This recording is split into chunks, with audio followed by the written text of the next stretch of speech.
Fleet Commander Vexstar stood on the bridge of his massive warship, staring at the holographic display floating before him. 7 different alien species served under his command, all part of the Great Kelthoran Dominion.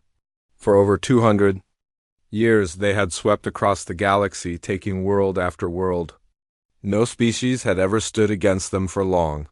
"Commander," called his scanner officer, a tall being with blue skin and 4 arms, "we have detected unusual energy patterns in Sector 779. The readings suggest a new species with basic space travel technology." Vexstar's eyes gleamed with interest. His reptilian features showed a cruel smile. Another easy conquest awaited them. The Dominion always needed new worlds, new resources, and new slaves to work their mines and factories. "Show me what we know about them," he ordered the hologram. Changed to show intercepted radio signals and primitive spacecraft designs. Dr. Quindle, the expedition's chief scientist, stepped forward. She was one of the insect-like Nethri species, with large compound eyes that could see many different light patterns. "These creatures call themselves humans," she said in her clicking voice. "They appear to be mammals from a single world. Their technology is roughly 300 years behind our current level. They have basic nuclear weapons and simple faster-than-light drives." Vexstar laughed, a harsh sound that echoed through the bridge. "Primitives with barely functional ships. This will be over quickly. What do we know about their military strength?" Dr. Quindle's antennae twitched as she reviewed the data. "They seem quite violent for such a young species. Their historical records show constant warfare among themselves. However, their largest warships are only a few hundred meters long, completely insignificant compared to our fleet." "Perfect," Vexstar said. "We will capture some of them for study, then claim their world. Send the usual demand for surrender to any ships we encounter.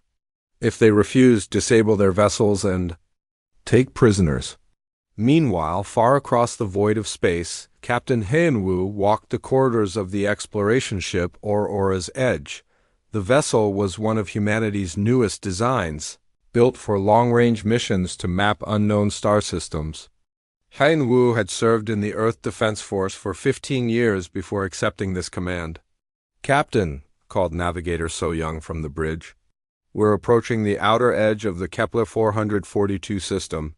Scanners show no immediate signs of life, but we're detecting some unusual energy readings."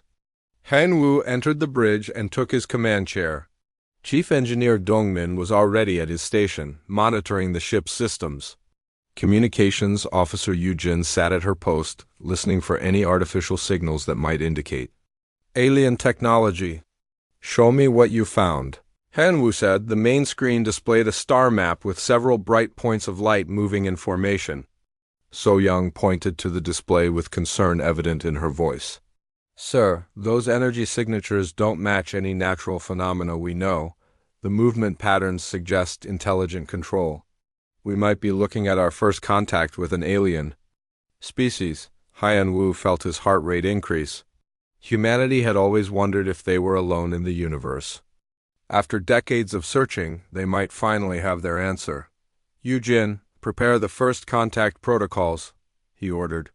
"Send out the standard peaceful greeting message in multiple mathematical languages. Let them know we come in peace."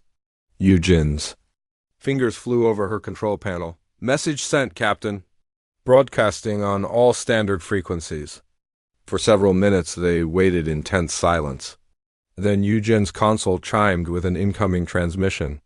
"Captain, we're receiving a response," she said, but her voice carried worry instead of excitement. "The message is demanding our immediate surrender. They're calling us primitives and threatening to destroy our ship if we don't comply." Heinwu felt cold fear wash over him. Humanity's first contact with aliens, and they were hostile. "Dongmin, how are our defensive systems?" he asked. "All weapons online, shields at maximum power," the engineer replied. "But Captain, if their technology is significantly more advanced than ours... The sentence hung unfinished in the air. Everyone on the bridge understood the implications. "Yujin, try to explain that we're explorers, not invaders," Hanwu ordered. Tell them we're willing to negotiate. Before Yujin could respond, the ship shook violently. Alarms began blaring throughout the bridge. We're under attack, So Young shouted over the noise. Multiple energy beams hitting our shields. They're draining our power fast. Hanwu gripped his chair as another blast rocked the ship. Through the view screen, he could see several massive alien vessels approaching. Each one was at least 3 times larger than the Aurora's edge. Return fire! He commanded. Dongmin's hands moved quickly over his controls. Firing particle beams. Direct hits on their lead ship, but their shields are absorbing everything we throw at them. Another barrage from the alien fleet overwhelmed the Aurora's edge's defenses. The lights flickered and several control panels sparked with electrical discharge. Hull breach on Deck 4, So Young reported. Emergency force fields are holding, but we can't take much more of this. Hanwu realized they were completely outmatched. The alien weapons were cutting through their best defenses like they were made of paper, but he still had one option left. Yujin, send out an emergency transmission on the Titan frequency. He ordered. Protocol 7, full distress call. Yujin's eyes widened. Protocol 7 was reserved for the most extreme emergencies. It would summon humanity's most powerful and secret weapon. Message sent, Captain, she confirmed, the alien. Ships continued their assault. Within minutes, the Aurora's edge was dead in space, its engines offline and weapons destroyed. Emergency lighting cast an eerie red glow across the bridge. Captain, Yujin said quietly, they're sending boarding pods. I think they want to take. U.S. alive? Hanwu nodded grimly. Prepare for capture. But remember, help is coming. As alien soldiers broke through the ship's hull and advanced through the corridors, none of them noticed the small probe that had ejected from the Aurora's edge just before the attack began. The probe accelerated to faster-than-light speed, carrying its urgent message across the void, deep in space at the edge of human territory. Something vast and terrible received that message.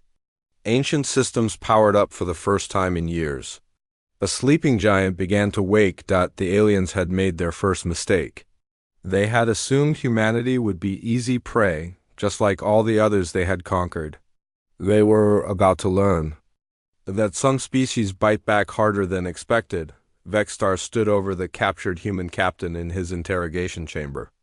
Hanwu remained silent, despite the aliens' threats and demands for information about human colonies and military strength.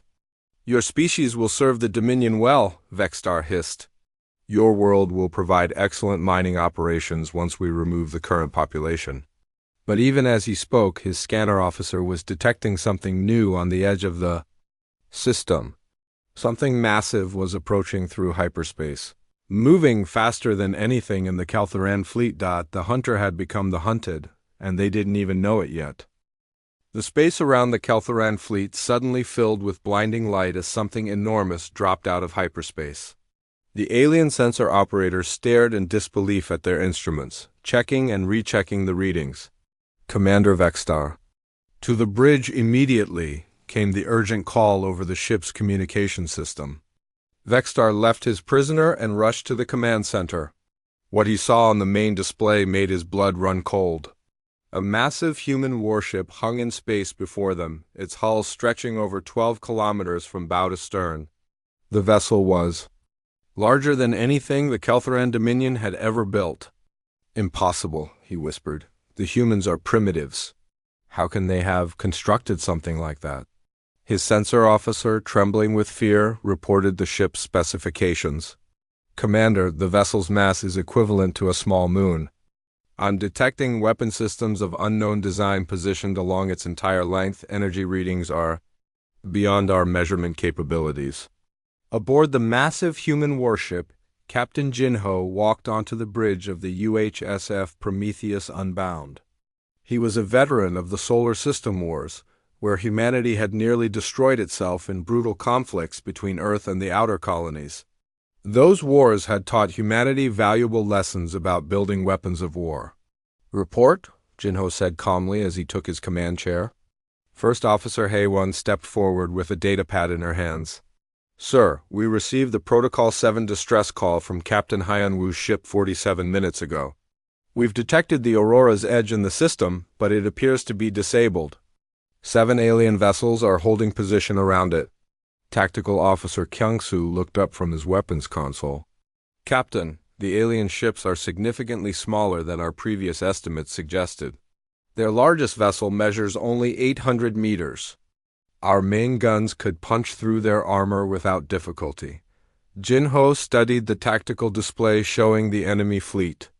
After years of fighting other humans with advanced technology, these aliens looked almost primitive by comparison. Open a communication channel, he ordered. Communications Officer Yu-jin activated the ship's powerful transmitters. Channel open, sir. Jin-ho's voice echoed across space as he addressed the alien fleet. This is Captain Jin-ho of the United Human Space Forces. You are holding our people prisoner. Release them immediately and withdraw from this system. On the Keltheran flagship, Vexstar received the message with a mixture of anger and confusion. No species had ever made demands of the Dominion. They were always the ones giving orders. Respond, he told his communications officer. Tell them they are primitives who should surrender to the might of the Keltheran Dominion. Remind them that we have conquered dozens of species across the galaxy. The response came back within seconds. Jin-ho's voice was calm but carried an undertone of threat that made several Keltheran officers nervous. You attacked our ship without provocation and captured our crew? This constitutes an act of war. You have 60 seconds to release our people before we respond with appropriate force. Vexstar laughed harshly. Appropriate force? We outnumber them 7-1. Show these humans what real power looks like. He ordered his largest cruiser to fire a warning shot across the human ship's bow. The massive energy blast streaked through space and detonated harmlessly in front of the Titan-class vessel.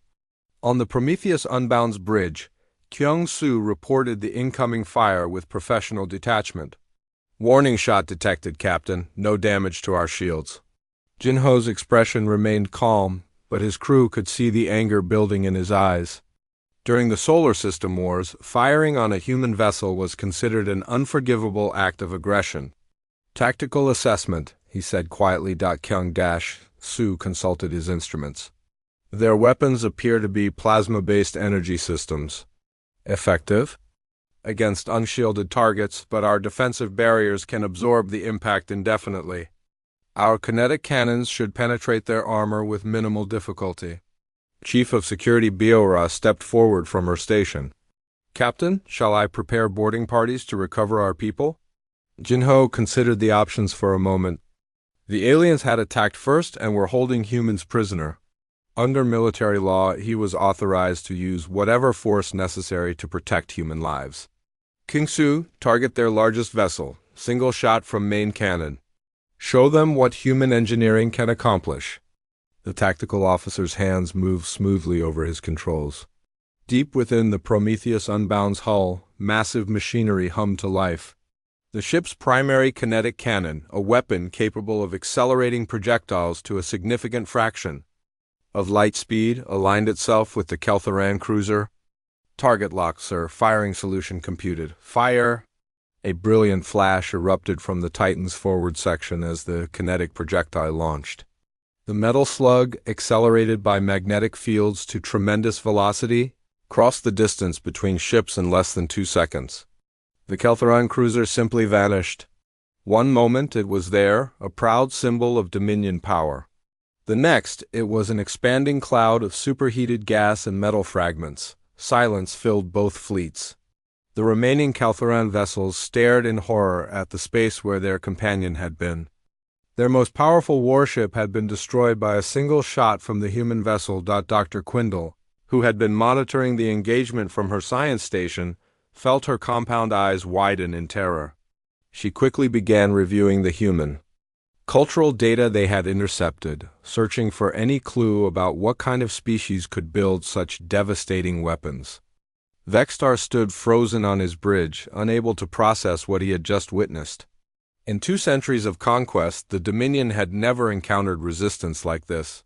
Most species surrendered after seeing Keltheran firepower. Others fought bravely but were quickly overwhelmed.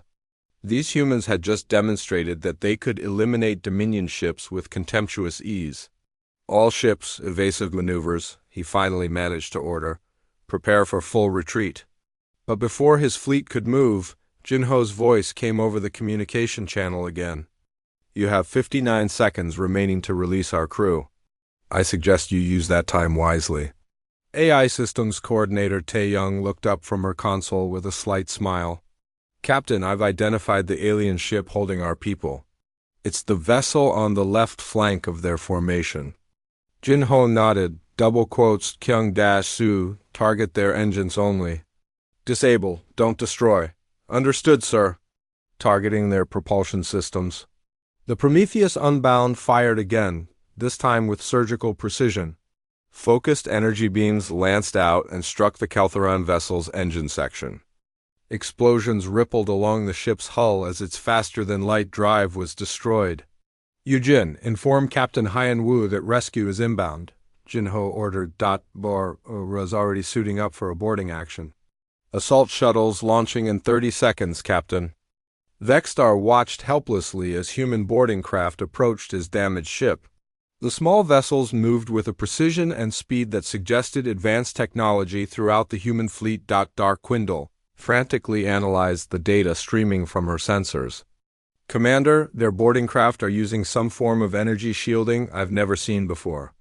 Our defensive weapons can't penetrate their armor. How is this possible? Vexstar demanded. They're supposed to be primitives.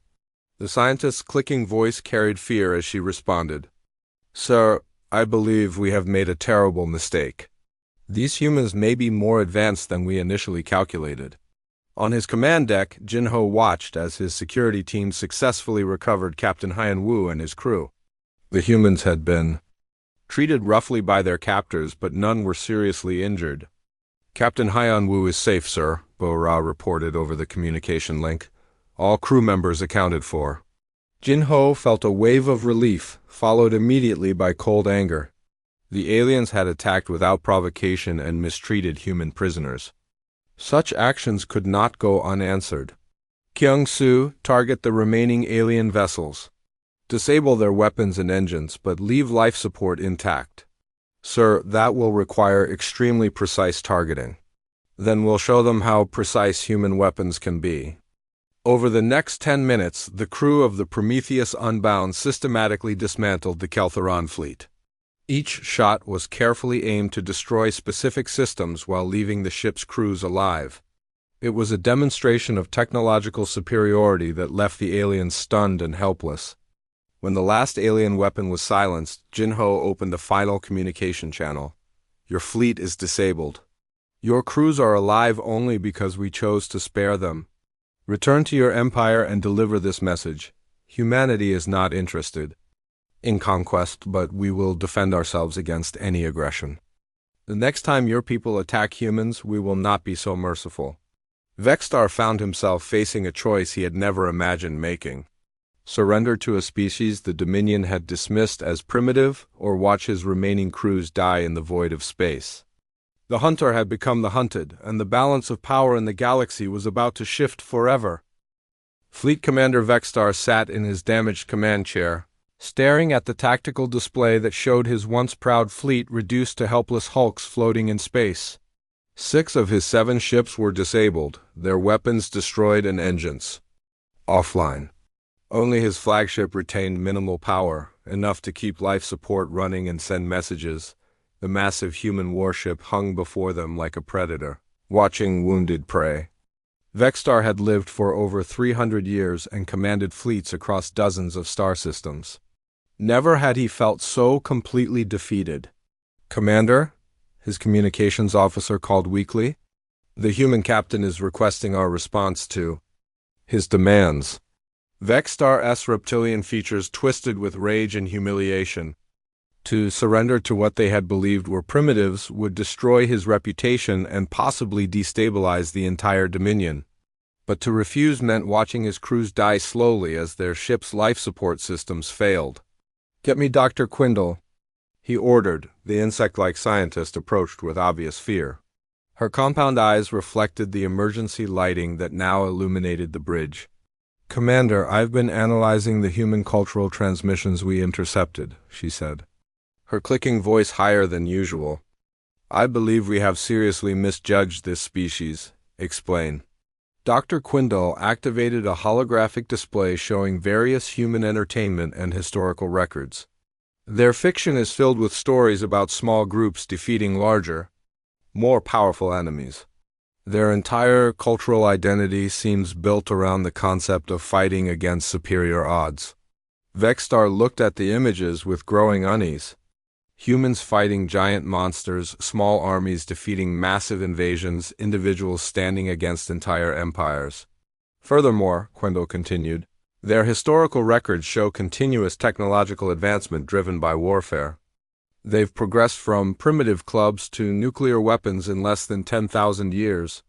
Most species take 50,000 years to achieve such development. On the bridge of the Prometheus Unbound, Captain Jinho was conducting his own analysis of the situation. First Officer Hay-1 stood beside his command chair, reviewing the data they had gathered from the alien ships. "Captain, their technology is actually quite impressive," she reported. "Different from ours, but not primitive. Their energy weapons are efficient, and their faster-than-light drives use principles we haven't fully explored." Tactical Officer Kyung-soo looked up from his weapons console. "Sir, I've been studying their ship designs. They're built for overwhelming weaker opponents through superior numbers and firepower.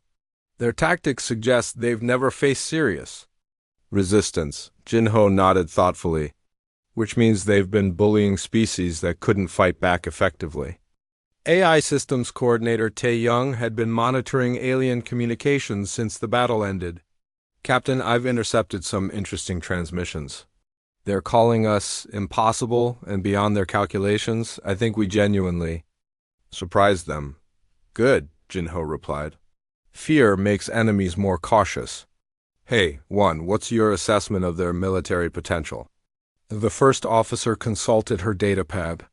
"Based on their ship construction and energy output, I estimate they have significant industrial capacity.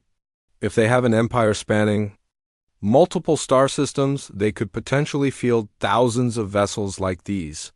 Chief of Security B.O. Ra, who had just returned from rescuing Captain Hyanwoo's crew, joined the conversation. "Sir, the prisoners we encountered seemed genuinely shocked by our technology. They kept talking about how their sensors couldn't properly analyze our weapons." Jinho considered this information. Humanity had developed their advanced technology through centuries of warfare with themselves. The solar system wars had pushed human engineering to its limits, creating weapons and defenses far beyond what most species needed for simple conquest. "Tae-young, have you been able to access their computer systems?" The AI specialist smiled slightly. "Yes, sir.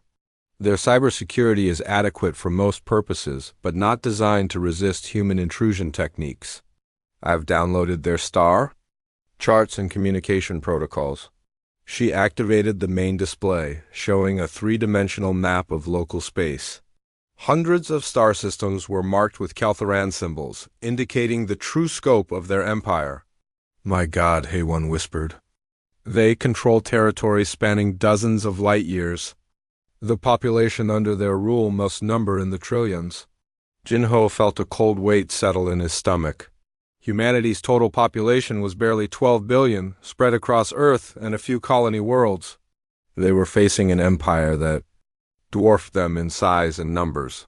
"However," Tae-young continued, "I've also accessed their internal communications. The empire consists of 7 different species, with the Caltharans as the dominant race. Many of the subject species seem to resent their overlords." Kyung-soo studied the tactical implications. "Captain, if their empire is based on intimidation rather than loyalty, that could be a significant weakness we could exploit." Meanwhile, Dr. Quindle was making a disturbing discovery aboard the Caltharan flagship. As she analyzed more human transmissions, she began to understand the true nature of humanity's technological development. "Commander," she said to Vexstar, "I've found something troubling. The humans don't just build weapons to defeat other weapons. They build weapons specifically designed to destroy weapons more advanced than their own. She showed him examples of human military doctrine.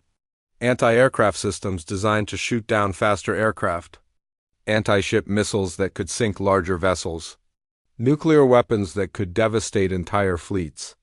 Their entire military philosophy assumes they will be outnumbered and outgunned, she explained.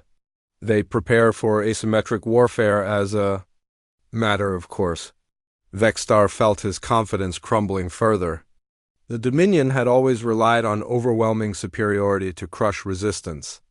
They had never encountered a species that planned specifically to fight superior forces.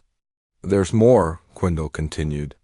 Their entertainment media shows a disturbing pattern. Humans seem to become more dangerous when threatened. Their fictional heroes often start weak but grow stronger through adversity. On the human ship, Captain Jinho was preparing his next move. He knew that letting the aliens return to their empire would likely mean war, but destroying them would also provoke massive retaliation. Tae Young, prepare a comprehensive data package, he ordered.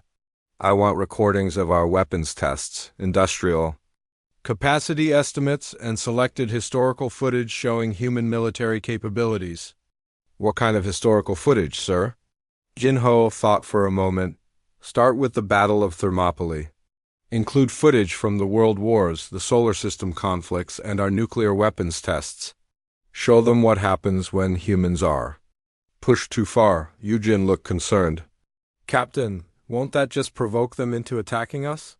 Not if we do this correctly, Jinho replied. We're going to give them a choice.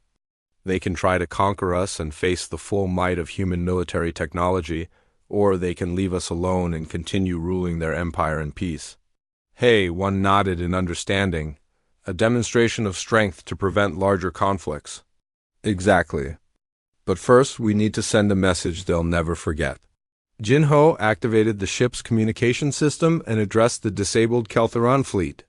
Commander Vexstar, you will carry a message back to your leaders. This message will explain exactly what your empire is facing if you choose to make humanity your enemy. On the alien flagship, Vexstar listened with growing dread as the human captain outlined his terms. One ship would be allowed to return to Keltheron space. The rest would remain as evidence of what happened when the Dominion attacked human vessels. Your choice is simple, Jinho continued. Leave human space immediately and never return, or face the consequences of war with a species that has spent its entire history perfecting the art of killing. Dr. Quindle whispered to her commander. We should accept their terms. Based on my analysis, these humans could potentially destabilize our entire empire if they chose to intervene in our conflicts with subject species. Vexstar knew she was right, but his pride as a Keltheran warrior made the decision painful. To retreat without achieving victory was almost unthinkable. However, Jinho added, we're not unreasonable. If your empire chooses peace, we're willing to discuss trade and cultural exchange. But any future aggression will be met with overwhelming force. The fleet commander made his decision. Survival was more important than pride, and his duty was to warn the Dominion about this new threat. We accept your terms, human, he said through gritted teeth. As Vexstar's damaged flagship limped away toward Keltheran space. Carrying its crucial message, both species began preparing for an uncertain future. The first contact between humanity and the Keltheran Empire had ended not in conquest, but in a tense standoff that would reshape the balance of power across the galaxy. The age of easy conquest was over. The Dominion had awakened something they were not prepared to face. The massive council chamber on the Sara Prime, capital world of the Keltheran Dominion, had never hosted such a tense gathering. 7 species representatives sat around the circular table, each delegation struggling to comprehend the report from Fleet Commander Vexstar. High Counselor Morduk, leader of the primary Keltheran species, stood at the center of the chamber. His reptilian features showed the strain of processing information that challenged everything the Dominion believed about their place in the galaxy.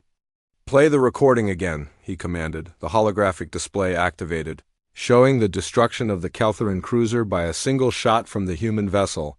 Around the table, representatives from all 7 species watched in stunned silence, as their most powerful warship simply vanished in a flash of light.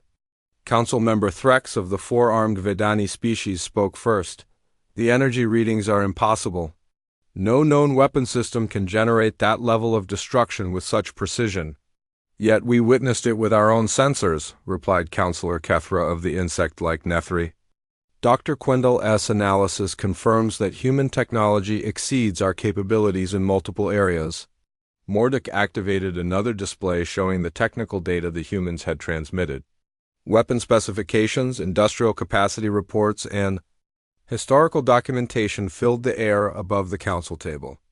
According to this information, he said slowly, the humans possess fewer than 200 space vessels total. How can such a small force threaten an empire of 50,000 ships? Dr. Quindle, who had been allowed to return with Vexstar to provide scientific analysis, stepped forward. Her recent exposure to human technology had left her deeply shaken. High Counselor, the numbers are misleading. Human vessels are not designed for conquests like ours. They are built specifically to defeat superior forces through technological advantage. She activated a tactical display showing comparative ship designs. Our vessels rely on heavy armor and powerful energy weapons to overwhelm weaker opponents. Human ships use kinetic barriers, point defense systems, and weapons specifically designed to penetrate advanced armor. Counselor Mordok studied the information with growing unease. Are you suggesting that our numerical advantage is meaningless? Not meaningless, but significantly reduced, Dr. Quindle replied. Based on the combat footage from their encounter with Fleet Commander Vexstar, I estimate that a single human Titan-class vessel could destroy between 50 and 100 of our standard cruisers before sustaining critical damage. The chamber erupted in shocked voices from all 7 species. Such a combat ratio was unprecedented in Dominion history. Meanwhile, on Earth, Fleet Admiral Sung-ho convened an emergency session of the Global Defense Council. The revelation that humanity was not alone in the universe had triggered massive changes in military and political priorities. Ladies and gentlemen, Admiral Sung-ho announced to the assembled representatives, Captain Jinho's actions have fundamentally altered humanity's position in the galaxy.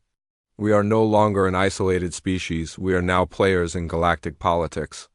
Defense Minister Park reviewed the intelligence gathered from the captured Keltheron vessels. The scope of this empire is staggering. 300 star systems, trillions of beings, industrial capacity that dwarfs our entire civilization. However, added Dr. Lee from the Advanced Weapons Research Division, our technological analysis suggests that their military doctrine is based on overwhelming primitive civilizations. They have never faced serious resistance from an equally advanced opponent. Admiral Sung-ho activated a holographic star map showing human space in relation to Keltheran territory.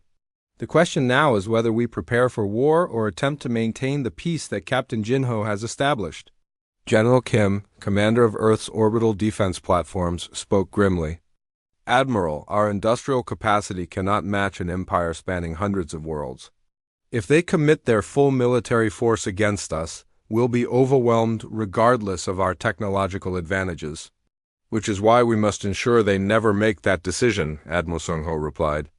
We need to convince them that attacking humanity would cost more than they're willing to pay. Back on the Sara Prime, the Keltheran High Council was reaching similar conclusions from the opposite perspective.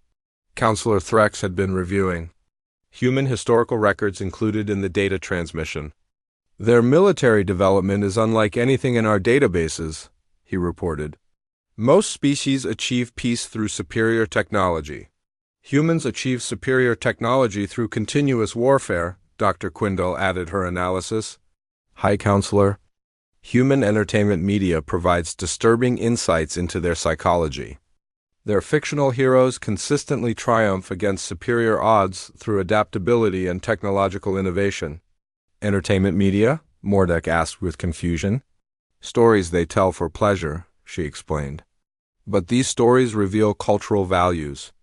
Humans seem to view overwhelming odds as challenges rather than insurmountable obstacles. Counselor Kethra clicked her mandibles nervously. Dr. Quindle, what is your assessment of human intentions toward our empire? The scientist consulted her data carefully before responding. Based on their behavior during the encounter and the content of their message, I believe humans have no interest in conquering our territory. However, they appear willing to destabilize our empire if we threaten them. This statement created another wave of concerned discussion around the council table. The Dominion's greatest fear was not military defeat, but internal rebellion among their subject species. Explain, Morduk demanded.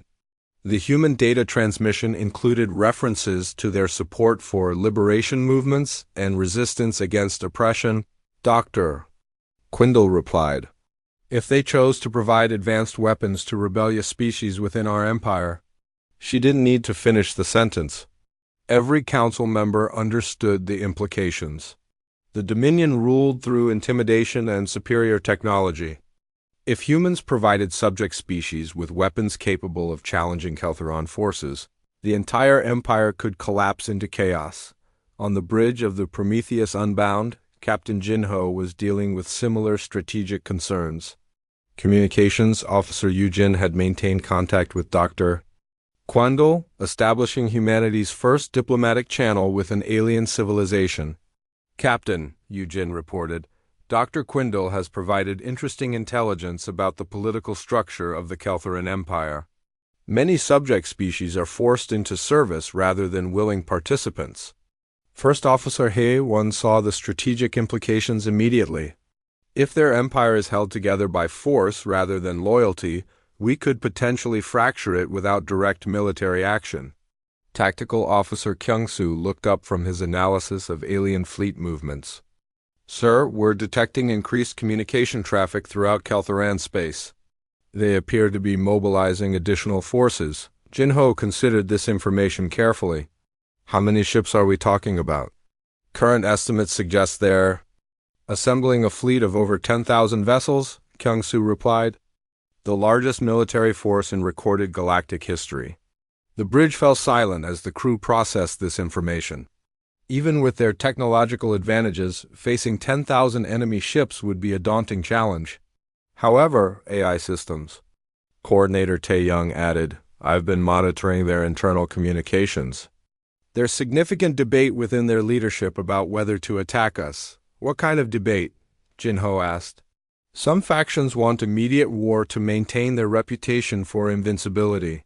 Others argue that attacking us could destabilize their entire empire if we provide weapons to rebellious species.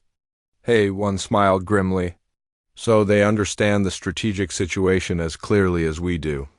Jinho made his decision. Yujin, prepare a message for Dr. Quindle. Tell her that humanity offers the Keltheran Empire a choice. Peaceful coexistence, with trade benefits or a war that will likely destroy both civilizations. Should I mention our potential support for their rebellious subject species? Yujin asked. No need to be explicit. Let them imagine the possibilities. As messages flowed between human and Keltheron space, both civilizations prepared for an uncertain future. The Dominion's age of easy conquest was ending, while humanity faced the challenge of maintaining peace through strength. The next decision would determine whether the galaxy entered an era of cooperation or descended into the most destructive war in its history. Both species had the power to reshape galactic civilization, but neither could predict the consequences of using that power. 6 months after first contact, the tension between humanity and the Keltheran Empire had evolved into an uneasy Cold War. Both civilizations maintained massive fleets at the edge of their territories, watching each other with careful suspicion. Fleet Admiral Jinho, recently promoted from his position as captain, stood on the bridge of the Prometheus Unbound as it patrolled the neutral zone. His promotion reflected humanity's rapid militarization in response to the alien threat. 3 additional Titan-class warships had been completed, with 7 more under construction. Admiral Tactical Officer Kyung-soo reported, long range. Sensors detect a large Keltheran fleet massing near the Vega system. Estimated strength, 8,000 vessels. First Officer He-1 consulted her tactical display. That's the largest concentration of alien ships we've detected since the standoff began. They appear to be preparing for something significant. Jinho studied the enemy formation with the practiced eye of a veteran commander. The Kelthorans had learned from their initial encounter and were now deploying more sophisticated tactics. Any indication of their intentions? He asked. AA Systems Coordinator Tae Young looked up from her console. Admiral, I've intercepted communications, suggesting internal debate within their command structure. Some factions still advocate for direct assault, while others prefer continued standoff. The situation had become increasingly complex as both sides discovered more about each other. Dr. Quindle, now serving as an unofficial ambassador between the species, had provided valuable insights into Kelthoran politics and military doctrine. Communications. Officer Yujin received an incoming transmission from Earth. Admiral, Fleet Command is reporting successful completion of the new defense platforms around Sol System. Admiral Sungho requests a status update on alien fleet movements. Jinho activated the communication link to Earth. Admiral Sungho, we're observing increased Kelthoran activity but no immediate signs of attack preparation. However, I recommend maintaining full alert status. Understood, Jinho. How is the diplomatic situation developing? Dr. Quindle continues to provide intelligence about their empire's internal politics. The subject species are becoming increasingly restless, and several have made discreet contact requesting human assistance. This development had surprised both civilizations. Word of humanity's military capabilities had spread throughout Kelthoran space, inspiring hope among oppressed populations that had never before dared to resist their overlords. On the Sara Prime, High Counselor Mordek faced the most serious crisis in Dominion history. The council chamber was filled with angry voices as representatives from various species argued about how to respond to the human threat. The Zephyrians have openly defied our tax collection fleet, reported Counselor Threx. They claim human protection if we attempt to punish their rebellion. Dr. Quindle, now permanently assigned to the council as an expert on human behavior, provided her analysis. High Counselor, the situation is deteriorating rapidly. 4 subject species have requested human weapons, and at least 12 others have reduced their tribute payments. Mordek felt the weight of empire collapsing around him. What do the humans want? What are their demands? That's the disturbing aspect, Dr. Quindle replied. They haven't made any demands. They simply exist as an alternative to Dominion rule. And that existence is enough to destabilize our authority. The irony was not lost on the Kelthoran leadership. They had built their empire by offering protection to weaker species in exchange for submission. Now humanity offered the same protection with no strings attached, making Dominion rule appear obsolete. Counselor Kethra clicked her mandibles anxiously. Dr. Quindle, in your assessment, would the humans actually provide weapons to our rebellious subjects? Based on their historical patterns, yes. Human culture strongly favors resistance against oppression. If we push them too far, they will likely arm anyone willing to fight against us. Meanwhile, aboard the Prometheus Unbound, Jinho was dealing with exactly those requests.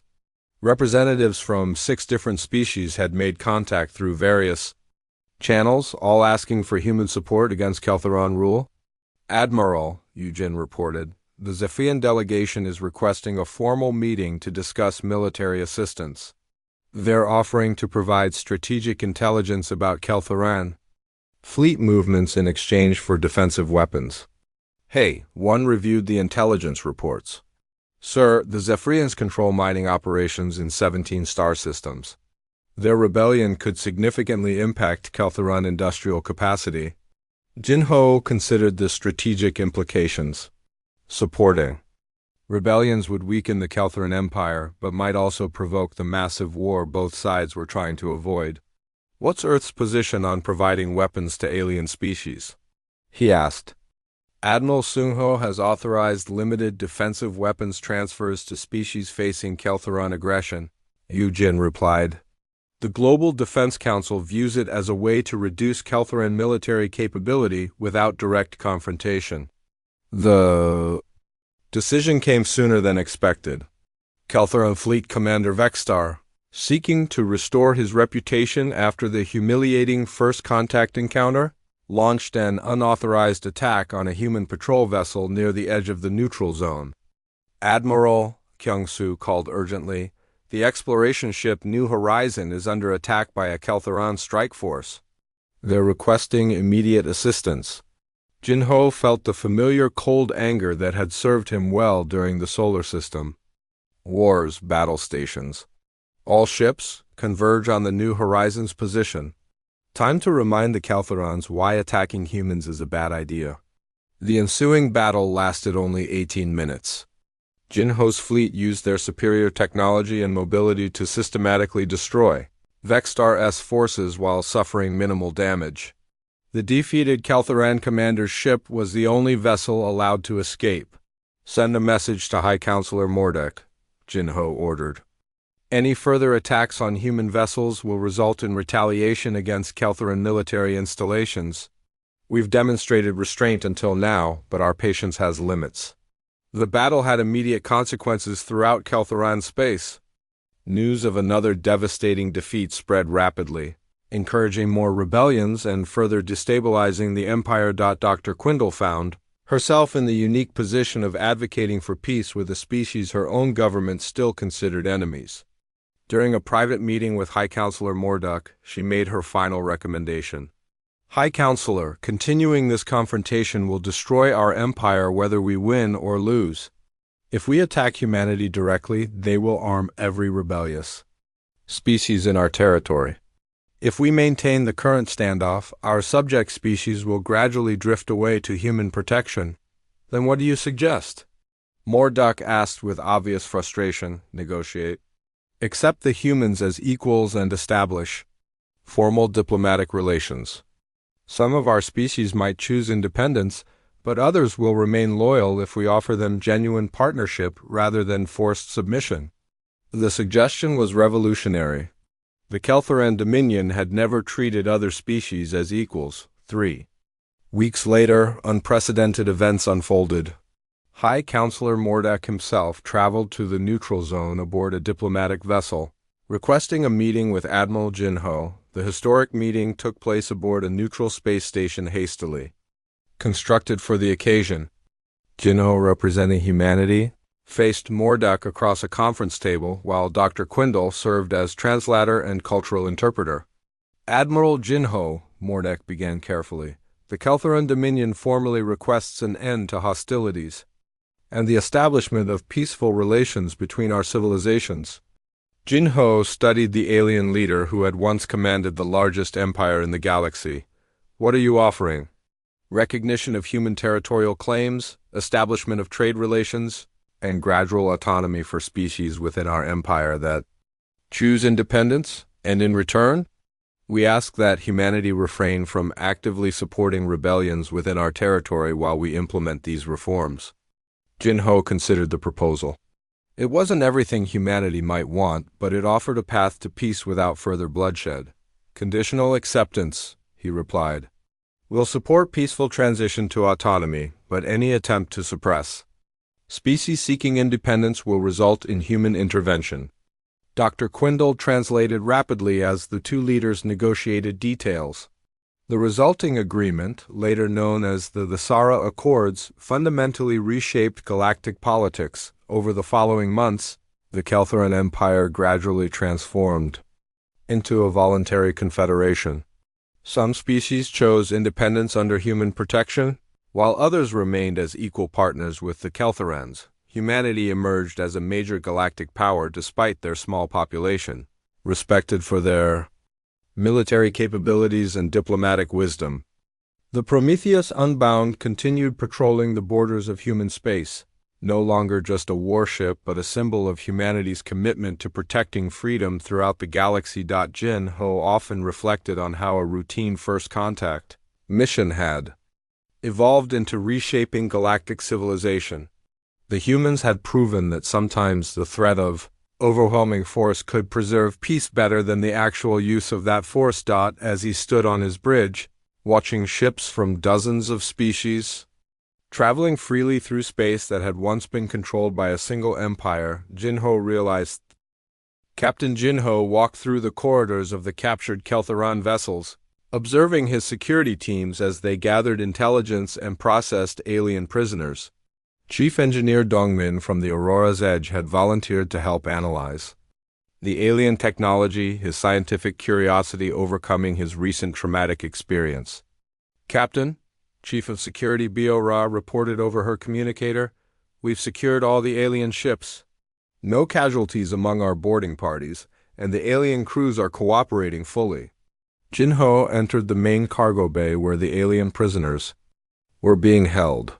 For the first time, he saw the true diversity of the Keltheran Empire. 7 different species stood before him, each showing obvious fear and confusion. The largest group consisted of the reptilian Keltherans themselves, with their scaled skin and predatory features. Next to them stood tall, blue-skinned humanoids, with 4 arms each. The insect-like Nethri clustered together, their compound eyes reflecting the harsh lighting of the human ship.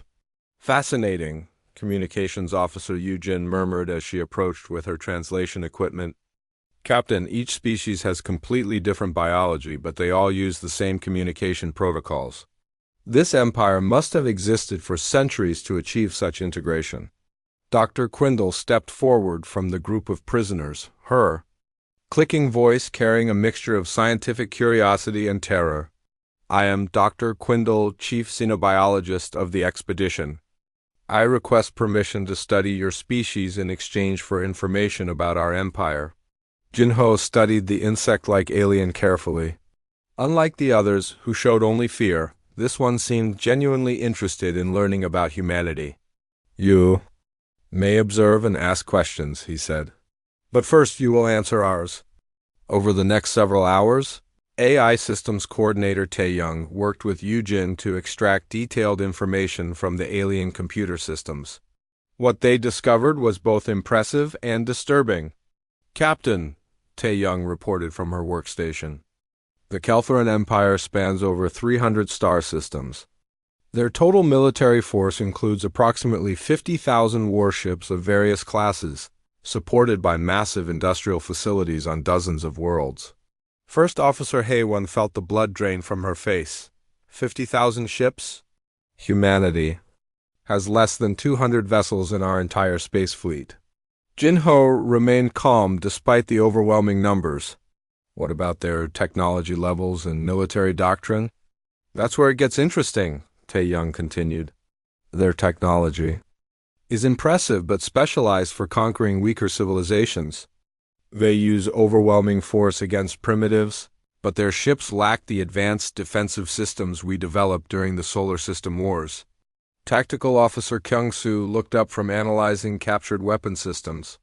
"Sir, their energy weapons are powerful, but they're designed for ship-to-ship combat against unshielded targets. Our kinetic barriers can absorb their attacks almost indefinitely." Dr. Quindle, who had been listening to the human conversations through her translation device, approached Yujin with obvious agitation. "Your weapons?" she clicked rapidly. "They are unlike anything in our databases.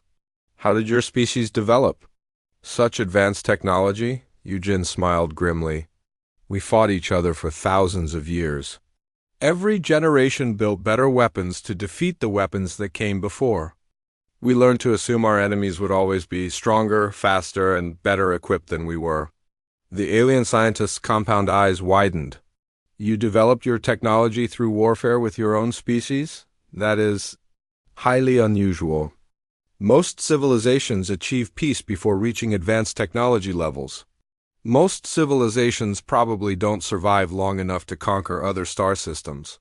Jinho observed. Meanwhile, Captain Hyan-woo was recovering in the ship's medical bay. Despite his ordeal, he insisted on briefing Jinho about his observations of the alien fleet and their tactics. "They were completely confident," he reported. "No caution, no advanced scouting, no contingency plans. They expected us to surrender immediately when faced with superior numbers." "That matches what we're seeing in their ship designs," Kyung-soo added. Heavy armor and powerful weapons, but limited point defense systems and no electronic warfare capabilities. Jinho began to formulate a plan. Tae-young, I want you to prepare a comprehensive data package for the Kelthoran leadership. Include detailed analysis of our weapons capabilities, industrial capacity, and historical military development. What specific information should I include, sir? Start with the basic facts. Show them our kinetic cannon specifications, energy, shield efficiency ratings, and production capabilities for Titan-class vessels, then add historical context. He paused, considering how to make the maximum psychological impact.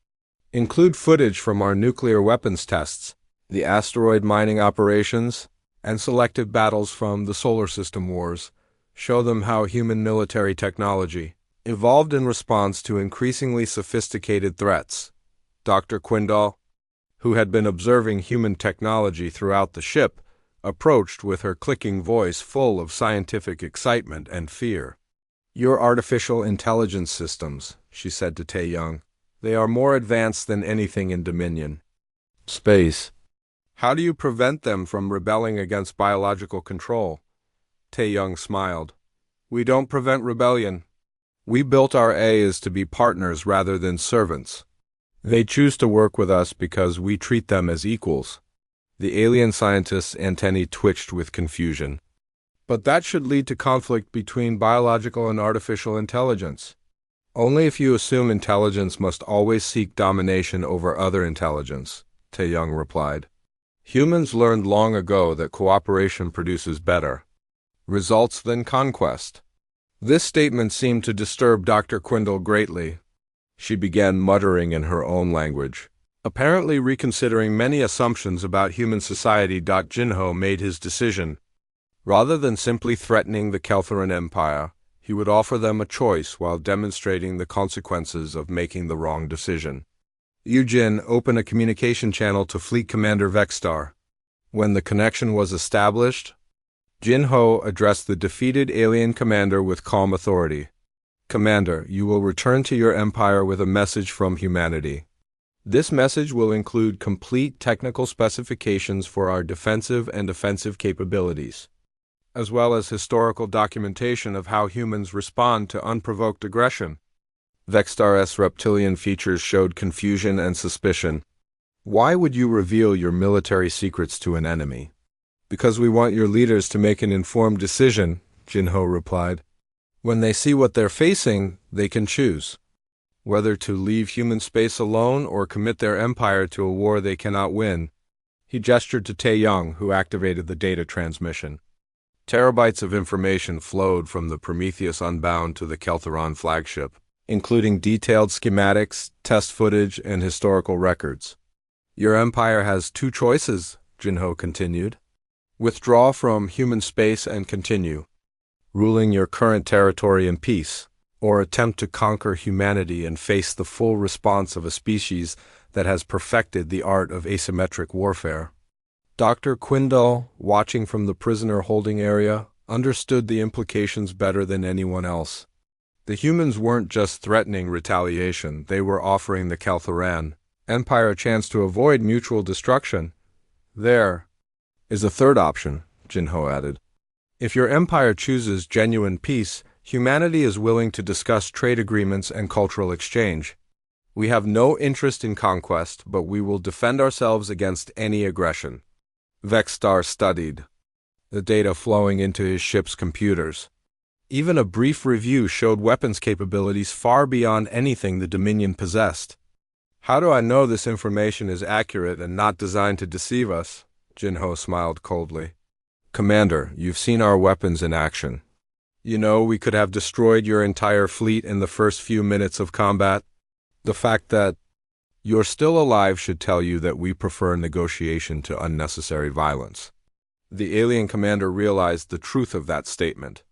The humans had demonstrated restraint even while completely dominating the battle. You have 24 hours to review the data and prepare for departure, Jinho continued. Use that time to understand exactly what your empire would face if it chooses war with humanity. As the communication ended, Dr. Quindale approached Yujin with one final question. Why do humans offer peace to those who attack them first?